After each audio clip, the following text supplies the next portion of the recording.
السلام علیکم ورحمۃ اللہ وبرکاتہ۔ ناظرین، یہ حضرت شاہ ولی اللہ رحمۃ اللہ علیہ نے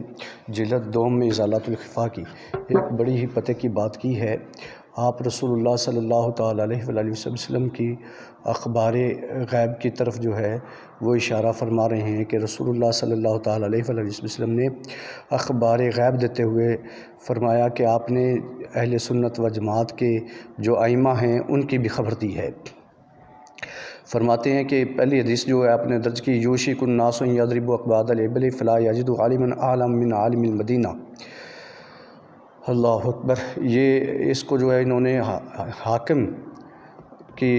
حوالے سے جو ہے وہ روایت کیا ہے، جبکہ یہ حدیث پاک جو ہے یہ ترمذی کے اندر جو ہے وہ 2680 نمبر پر، مشکات میں جو ہے وہ 246 نمبر پر، اور نسائی نے اس کو سنن کبریٰ میں جو ہے 299/2 میں، اور مستدرک حاکم میں یہ جو ہے 307 نمبر پر جو ہے وہ یہ حدیث پاک موجود ہے، جس کا معنی یہ ہے کہ قریب ہے کہ لوگ علم کی طلب میں سفر کرتے پھریں گے۔ اللہ اکبر۔ تو عالم مدینہ سے بڑھ کر کوئی عالم نہ پائیں گے۔ تو اس حدیث کو نقل کیا اور کہا کہ امام سفیان ثوری رحمۃ اللہ علیہ نے کہا کہ ہماری رائے میں یہ عالم حضرت امام مالک بن انس رضی اللہ تعالیٰ عنہ ہیں، یعنی حضرت مالک بن انس کی طرف جو اس حدیث پاک میں اشارہ ہے۔ اور پھر آگے فرماتے ہیں کہ اللہ اکبر،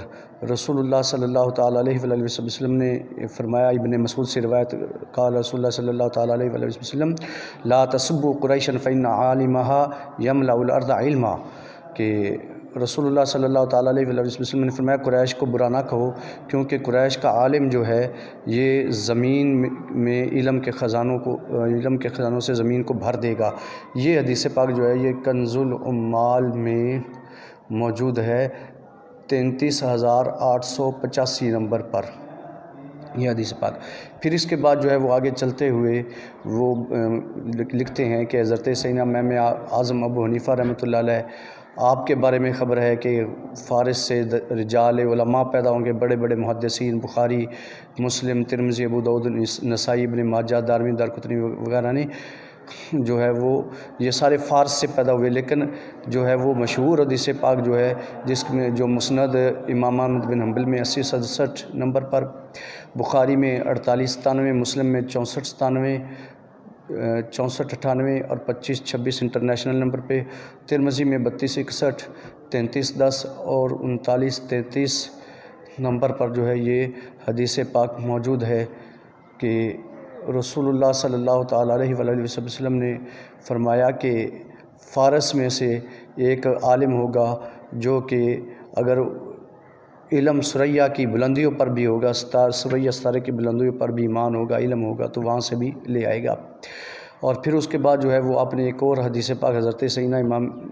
میں ربانی مجدد علی ثانی رحمۃ اللہ علیہ کے متعلق جو ہے وہ بیان فرمائی، اور بلکہ جو ہے جتنے بھی مجددین ہیں تمام کے بارے میں، خاص طور پر حضرت عمر بن عبدالعزیز رضی اللہ تعالیٰ عنہ کے بارے میں آپ نے حدیث پاک بیان فرمایا۔ اور یہ جو حدیث پاک ہے اس کو ازالۃ الخفا میں جو انہوں نے 377 صفحے پہ لکھا ہے، لیکن یہ حدیث پاک جو ہے ابو داؤد کی 4291 نمبر جو ہے وہ حدیث پاک ہے کہ ہر صدی کے سرے پر ایک مجدد پیدا ہوگا۔